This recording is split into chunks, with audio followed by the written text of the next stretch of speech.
Well, Well, what brings you here, Danny? well, I'm a little bit nervous. Is it okay if I call you Danny? Yeah, sure. Okay.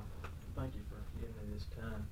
I've really been trying to build up the courage to get this process going. I have just waited years and years and years to get this thing going. But yeah, I'm at wit's end.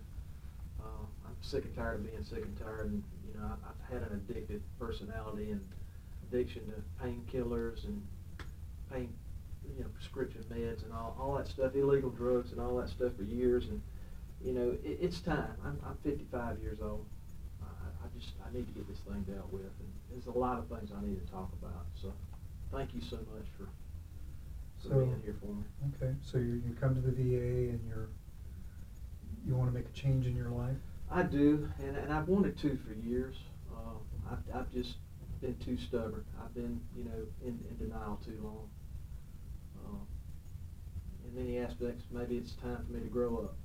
So, well, that's all good to hear. And it takes courage to reach that place, to change. So, you said you had an addictive personality. What did you mean by that? Well, maybe I said that with a grain of salt. I've just kind of been wearing this mask for years that I can deal with this and that I can get this done later. I've always got time to get it done later. And you blink your eyes, it's 20 years later. Yeah. I'm still living in Mom's house. Mom and Dad have both passed. I'm not keeping up with it. My brothers and sisters are all over me about paying my bills. I know I got to pay my bills. I got to feed my dogs and all that stuff. I'm just having a hard time doing it because I'm focused. I've been focused so much on the pills and not my responsibilities. Are you okay with? You inherited the house from your mom? Well, actually, me and my brother and my sister are all co-owners. It was an executorship, and that runs out in December. So I'm pretty much facing, not having a place to stay in December unless my brother and sister can help me, work out some kind of plan where I can stay there.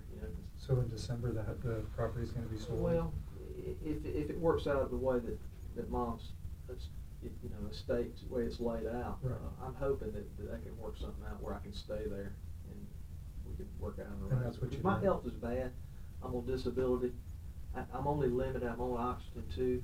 I can't do as much as I used to do. But I do have a fixed income, and I've made arrangements now to get this treatment and to get off these meds and start my life over. So with your disability, what are you able to do? What kind of work are you able to do, or will you have to work? Well, can you work? I really need to work. I mean, I need to. I've kind of shifted a little bit. I'm not doing the heavy work that I used to. I used to do a lot of construction, a lot of carpenter work, stuff like that. And I kind of clean houses now because it's easy. Mm-hmm. I just squirt the houses, with Clorox and water, and just deal with it that way. It's easier for me to do. It's not as taxing on my body. I just have to deal with the environment, the heat, getting to and fro, and gas going, and supplies and stuff like that. Mm-hmm. But it's just much easier to deal with my health. My health is really bad. I get short of breath, and my finances are all goofed up. Hopefully, I can save some money while I'm in the hospital here and get caught up. Your finances are goofed up. Well, I've just been focused so much on taking care of the pills. I've run out of pills in 5 days, and then have to go 3 weeks without pills, which means that I'm spending money that I really need to be paying for insurance, getting the deed to the house, and repairs to the house, and everything's just kind of got. My priorities have just been out of whack, and I realize that now.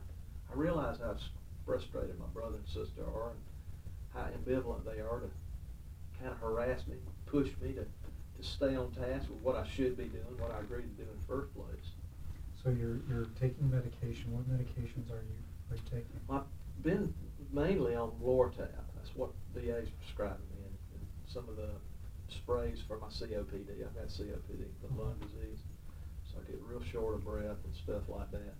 But honestly, because it's a prescription med that I've been taking, I've been kind of hiding behind that mask that it's legal, but I haven't been staying on the prescription.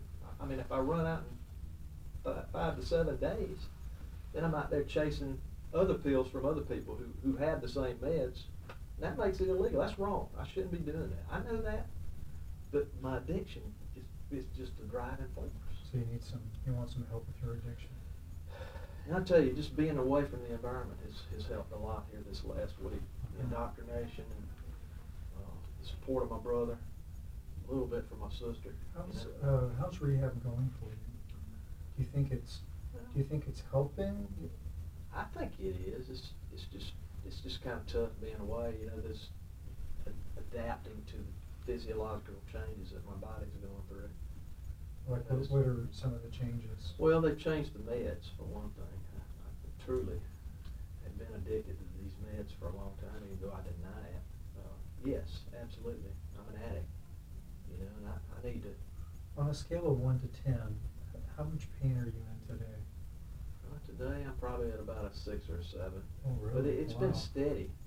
With the shift of the different medications, it's probably the threshold's probably, you know, I probably feel a little bit more than I did a week ago, obviously, because I was heavily medicated. But I can feel the changes in my body, and maybe even some neurological stuff with my legs, because my health has just declined.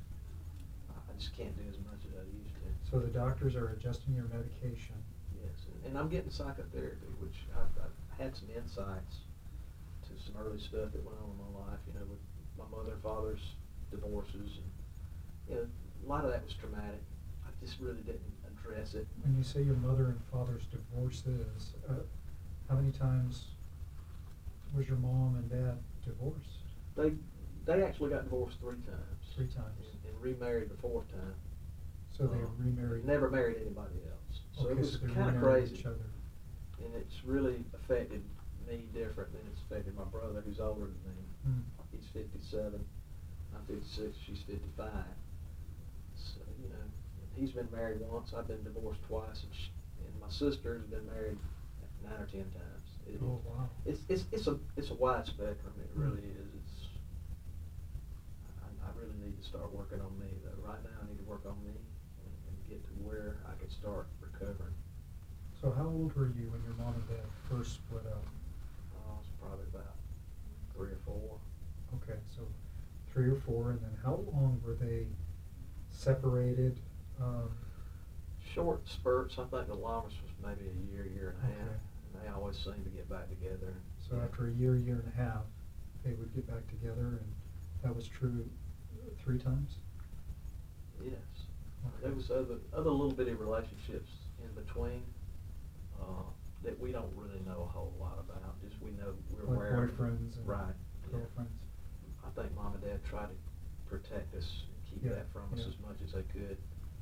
Don't really remember a whole lot of knockdown, drag-out fights and stuff like, because they tried to protect us from that as much as they could. But we noticed the tension. It didn't take a rocket scientist to figure out something wasn't going on right, you know. So between those divorces, those separations, you're with your mom?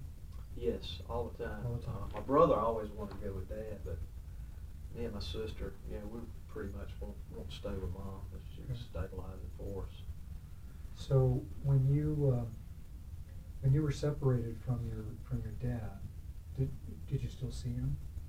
Oh yes, except for one time. One time, the last divorce, they separated for a year out of state. Okay. And that held it to just phone calls. Well, we're almost out of time for today, but can we schedule another appointment?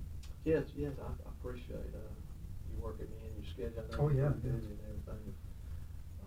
I'll be a tough case for you. Yeah, well, I've got a lot of work to do. I appreciated you coming in today and meeting you and us getting started. Okay, great.